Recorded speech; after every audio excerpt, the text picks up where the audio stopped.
The people of Edwards, Illinois were scared. August 26, 1987. There was somebody breaking into homes, stealing, and shooting anyone that got into his way. Afterwards, he went on a joyride, leaving other victims and robberies all the way to Nevada. This is a story of Jimmy Ray Pitsonbarger.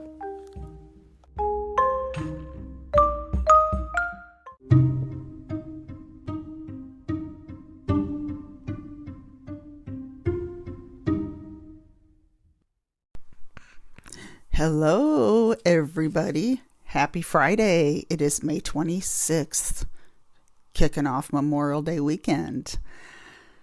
Welcome to Kelli's Coffee and Crime Chat. This is Kelli, and I'm back again with another case. And I just wanted to tell everyone, I hope, first of all, and I'll say this at the end, but I hope you have a wonderful, wonderful Memorial Day. I am off work, yes, until June, and I am happy. So I am off work this week. I'm going to be really busy watching, of course, I'm going to watch ID with the true story of, if anyone's seen the movie Orphan, they've got that true story of the girl it was based on. 3-night event, and it starts Sunday night. I'm pretty sure it starts Sunday. I can watch it early on Discovery Plus, which I plan to do. Now, today I'm drinking Java Mama, the Homer. Now, the Homer is part of, I think I may have drank it before on the show. The Homer is part of our donut collection. Last week I had that choco glaze, that chocolate with the oh my gosh, that is my favorite in the that I've tried in the collection. But the Homer is very good. It's probably my second favorite. I have not tried the vanilla cinnamon sugar cake donut yet. I haven't even ordered that one. I'm kind of holding off a little bit because I've got so many other kinds. The Homer is in The Simpsons, when the donut that Homer eats, it's the pink icing with the sprinkles. That's what this tastes like. And it's really, really good. And I forgot to mention that Java Mama is air roasted, so you get the taste of the whole bean. We also have wonderful teas. Right now, the iced tea and cold brew coffees are very, very popular that we have on our site. Until the end of this month, we've got Cat Cafe coffee, which is a chocolate truffle with a drizzle of cherry glaze, and Doggone Good coffee. And that's a maple smoky flavor. And these two were brought in because it was Pet Appreciation or National Pet Day or National Pet Month. And they've been available in May, and they will be available until 31st of May, which is not far away. But my favorite out of the two is the Cat Cafe because it's chocolate truffle. That's just me. But they're both wonderful coffees. Okay. Today's case is a real gentleman. Let me tell you, I remember this guy. I remember when this happened, but I forgot all about it until it popped up on my research when I was researching crimes. This one actually popped up for the first time. I haven't even seen it before, but it is Jimmy Ray Pitsonbarger, and I'm sure a lot of people in my area know this name if you're around my age or older. But my sources are Justia, People versus Pitsonbarger. That's Justia. It's a website, and it's got the full court record on it. And the article by Norman Kelli, who is a former Peoria, a novelist. He writes a lot of articles. The name of this article was Jimmy Runs Amok. And Jimmy Ray Pitsonbarger lived in Peoria, Illinois in a trailer park on Royal Drive. I am not sure where that is. I was going to find it, look for it on the map, but completely forgot. But it's a trailer park. He was born in April of 1963. His childhood was not very good. His father beat him and sexually abused his sisters, Jimmy's sisters. Jimmy, at age 21, was diagnosed as an alcoholic. So he was a drinker. I don't know if the father was. I'm thinking maybe he was, but I'm not sure. I never found out much. I didn't find out anything about his mother. So at 10:30, the morning of August 26, in 1987, he started drinking like around 10:30 in the morning. And this is all testimony from people who testified at his trial. He started drinking that morning. Actually, this was August 25th, not the 26th. So he had been drinking all day. So that night, meaning into the morning, because he was, when I read about it, it said he was running around at the bars the night before the murder. So let me scratch this. Start all over. So sorry. August 26, 1987. He had been drinking at 10:30 that morning because it was in the court files. Okay. He wrecked his Mercury. Now, he had been bar hopping the entire night, but he wrecked his Mercury into a ditch. Now, this is near Edwards, Illinois, which is on the outskirts of Peoria. Very small, quiet town where you don't hear anything like this happen. But after he wrecked it into a ditch, he walked from the car and found a house nearby. They had the windows open. Of course, August 26th, unlocked. He found a window that was unlocked. So he got in, he found a rifle, a pistol, plus a shotgun. After taking food from the fridge, he raided the refrigerator, and luckily nobody was home. Now, this was on Southport Road. Then, after he did this, he goes to the house next door where Alta and Claude Brown lived. Found another unlocked window. The Browns were sleeping, but they woke up, and as they woke up, they walked into the kitchen where he was. And I'm thinking the noise is what woke him up, but Jimmy shot Claude right away, killing him instantly. Alta screamed and told Jimmy she was begging him to please don't rape her. He told her he wouldn't, so he shot her instead. Real nice. This was his words that during his interview. She died right there with her husband on the kitchen floor of their house. They both died from multiple gunshot wounds. That was the cause of death. Very, very sad. Sorry, my notes are like really messed up. Okay. He searched the house after this, and he left in their pickup truck. He had the guns, money, and said he wanted to have fun before he got caught. I guess that's what was in his mind. The neighbor lady, her name was Mary McDowell, the one that wasn't home. He had stolen the guns from her place, which was her husband's. They were her husband's, and I think her husband had passed. So she was a widow. I remember reading that. She called the police after realizing that she had been ripped off. Now, they located Jimmy's car. They were able to lift fingerprints from inside the car. So this is where they found out who he was. So it didn't really take them long. It's awesome that they were able to do this. He didn't. Well, of course, he was drunk when he left it, so he didn't even bother wiping anything down. But they got his fingerprints. Once they found out it was him, they were everywhere across the United States. They were looking for him. Well, he went down to Columbia, Missouri, signed his real name, on a motel's guest book. Then he went to a nearby bar. Well, he found his next victim in Columbia, Missouri. It was a Mr. Gordon. I could not find his first name. It may be in the court record, but when I first looked, I don't remember seeing it. So he's just listed as a Mr. Gordon, a vacuum salesman. They both went for a drive. I have no idea why.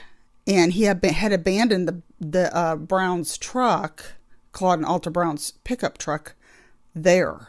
So they must have been driving Mr. Gordon's car. I'm not sure who was driving, but Jimmy had pulled out the handgun and shot him repeatedly. Not sure if this was when he was driving, or if Jimmy was driving, or if they were stopped. But anyway, oh, my ceiling fan is blowing everything. But anyway, he took his money, dumped his body, and headed west in a Nissan. So I'm thinking that was Mr. Gordon's car, was the Nissan. Looking for his next victim, he stopped at a gas station in Verdi, Verdi, Nebraska. The attendant filled him up with gas. Back then we had people that actually worked at a gas station, and you would stop and they would come out and fill up. Well, right after he filled up his car, Jimmy pulled out his gun, or the gun he had. He robbed him of $200, but he did not kill him. That guy was really lucky. I don't know what changed his mind about killing him. The attendant knew what he looked like, of course, because he didn't kill him. So he told the police all about, gave the police his description, plus the license number of the Nissan. Jimmy left that car in Boontown, Nevada, and hitchhiked to Reno. Boontown, Nevada. I was going to look that up and see how far it was from Reno, and of course I forgot to do that. But he checked into a fancy schmancy hotel using his real name. He fell asleep, but the police arrived at his room. Now, a lady who we found out later was a prostitute came out of his room, of Jimmy's, the room that he had. She was naked and blood was all over her head, and they found out that she had been shot in the head. I'm not sure exactly what happened, but I think he tried to rape her, or was going to rape her, and he ended up shooting her. But after this, they handcuffed Jimmy. After all that. Excuse me, I still got that cough hanging on. Oh my gosh, what a story here. Now, at his trial, a judge in Nevada sentenced him to 139 years in jail without parole. So he had a trial in Nevada, and then in Peoria, Judge Calvin Stone put him on death row. I read that there was no jury in the Peoria trial. Calvin Stone put him on death row. He was the 119th person in Illinois awaiting death by lethal injection, but that didn't happen. So he is, of course, he never got, in Illinois, the death penalty was taken away, overturned, and years later, he had 4 counts of felony murder based on the felonies of burglary and home invasion. In Illinois, then it's also with Claude and Alta Brown's deaths. And they were the only 2 that he killed in Illinois. So it says 4 counts. I mean, I read that and I'm like, I don't understand a lot of this. So it's 4 counts of felony murder based on felonies of burglary and home invasion. Because he did break into the house next door. But then he didn't. His next victim was in Missouri. So at the testimonies of the different people that I have here there was a police officer, and there was an incident where Jimmy was by a pool where many teen girls were skinny dipping. Jimmy swung at the officer and ran after being asked for his identification. I'm taking it he was never taken in for this, but he was also called a peeping Tom by 2 other witnesses during the trial. I didn't get any details of that one, but he's a peeping Tom. Psychiatrist. There was a psychiatrist that testified, saying that Jimmy had drinking and mental issues and no direct control over his behavior. So they're saying he had no control over his behavior when he killed these people. These people were in their home, You're going into someone's home. You're going into 2 homes. You go into one home to steal everything. You go in the next home to kill these 2 people, and no control over behavior. I don't know. I mean, he knew enough to try the window, go through the window. He knew enough to steal guns. These were houses he had never been in. stealing money, raiding the refrigerator. But he got life in prison. The whole court record is on justia.com, and it tells about, there's more in detail to read about. It's just, oh my gosh, I'm reading it, and it's very, very long. It's a very, very long court record. But like I said, a lot of this I had a hard time understanding because there were only 2 people. And I think that was brought up in court that he had only killed 2 people in Illinois, but he has life in prison. So that's the main thing. Too bad. I kind of wish that they would have, that he would have been able to have the lethal injection before the death penalty was overturned. But of course that didn't happen. Again, this was in 1987, but he is still, like I said, in prison, life in prison. So that's the story of Jimmy Ray Pitsonbarger. And I remember when this was all over the news, I had no idea he made it to Nevada using his real name. It was like almost like he just didn't care if he got caught. He was just wanting to have fun, it sounds like. And reading the things that he says to the cops is just like it's just, oh, I didn't rape her, I shot her instead. I mean, just like it was just so casual to talk about. So he is where he belongs. He does belong there. But what a story. What a story. And I had no idea that it happened in Edwards. I was thinking it happened in Peoria, but it happened in Edwards, which, like I said, is a very small town. Gosh, just really, really upsets me.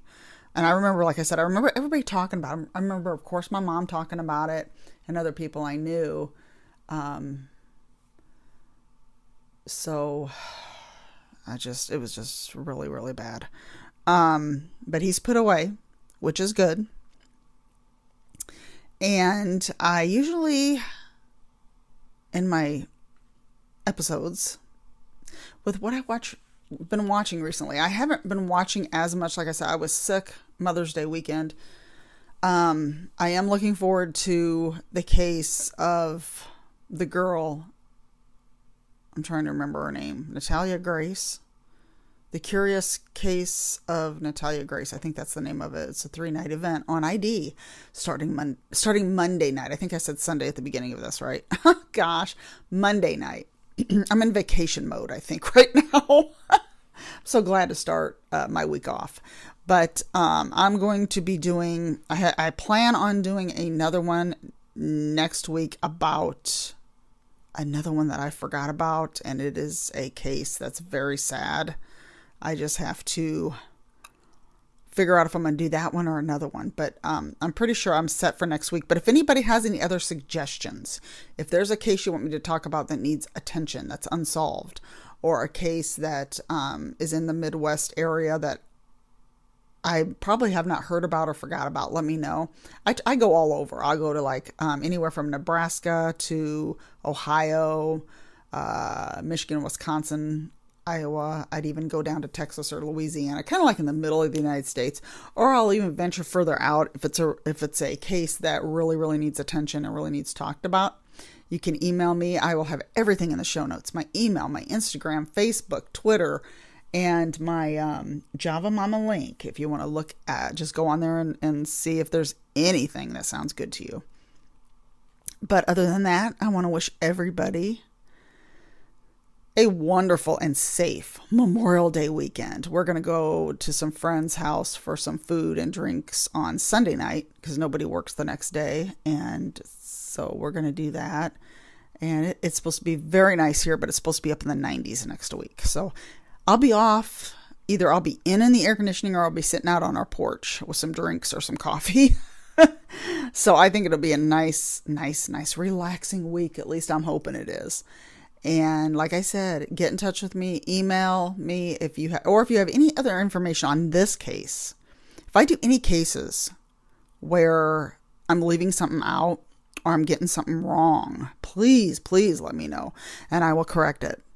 So that is all for today. Everybody have a wonderful weekend, and I will see you next time.